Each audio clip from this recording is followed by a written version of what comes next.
Hello बच्चों, अब 2-3 objective question है उसके बारे में हम डिस्कस कर ले क्योंकि परीक्षा में कई बार पूछा भी गया है। जैसे एक क्वेश्चन है कि राष्ट्रीय पूंजी में शामिल नहीं किया गया है, राष्ट्रीय पूंजी में शामिल नहीं किया जाता है।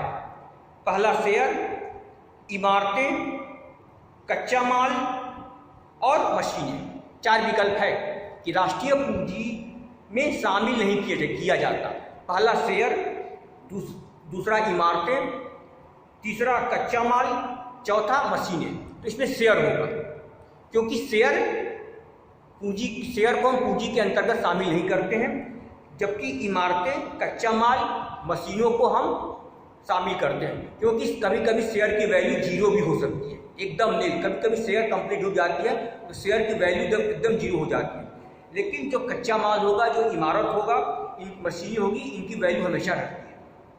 जैसे सोना होता है, सोना की वैल्यू हमेशा रहेगी, ऐसा नहीं कि सोने की वैल्यू हमेशा 0 हो जाएगी। तो शेयर को इसमें शामिल नहीं करेंगे। एक क्वेश्चन और है इसमें बहुविकल्पी में, निम्न में से कौन सी देशी पूंजी में सम्मिलित नहीं है, देश की पूंजी में शामिल नहीं करते?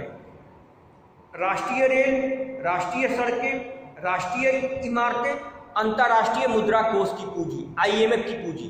तो नाम से ही स्पष्ट है, जो IMF की पूंजी होती है वह अंतर्राष्ट्रीय पूंजी होती है। तो इसलिए देशी पूंजी में हम IMF की पूंजी को शामिल नहीं करेंगे। एक विकल्प ये क्वेश्चन है, निम्न में पूंजी कौन सी है? पहला है स्त्रियों के गहने, कंजूस का धन, किसान का ट्रैक्टर और जमीन में गड़ा हुआ धन। तो क्वेश्चन क्या था, निम्न में से पूंजी कौन सी है? पहला है स्त्रियों के गहने, दूसरा है कंजूस का धन, तीसरा है किसान का ट्रैक्टर, चौथा है गड़ा हुआ धन। तो पूंजी की परिभाषा क्या है? जिसका प्रयोग उत्पादन कार्य में होगा उसे हम पूंजी कहते हैं। तो जो पहला क्या है, स्त्रियों के गहने। तो स्त्रियों के गहने घर में पड़े रहते हैं, अनुत्पादक रूप में रहते हैं। तो अगर स्त्रियां अपने गहने को पहन रही, यूज कर रही हैं, तो उससे कोई उत्पादन कार्य नहीं होता है। यदि गहना बेचकर यदि हम कोई व्यवसाय स्टार्ट कर रहे हैं तब पूंजी होगा, लेकिन इसमें केवल दिया है स्त्रियों के गहने, ये भी पूंजी नहीं होगा।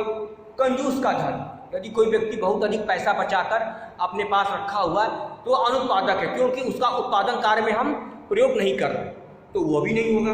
किसान का ट्रैक्टर, किसान का जो ट्रैक्टर होता है वो खेती कार्य में प्रयुक्त होता है, इसलिए पूंजी होती है क्योंकि किसान ट्रैक्टर के द्वारा खेतों की जुताई करता है, फिर किसी फसल का उत्पादन होता है, फिर उसको बेचकर पैसा प्राप्त करता है।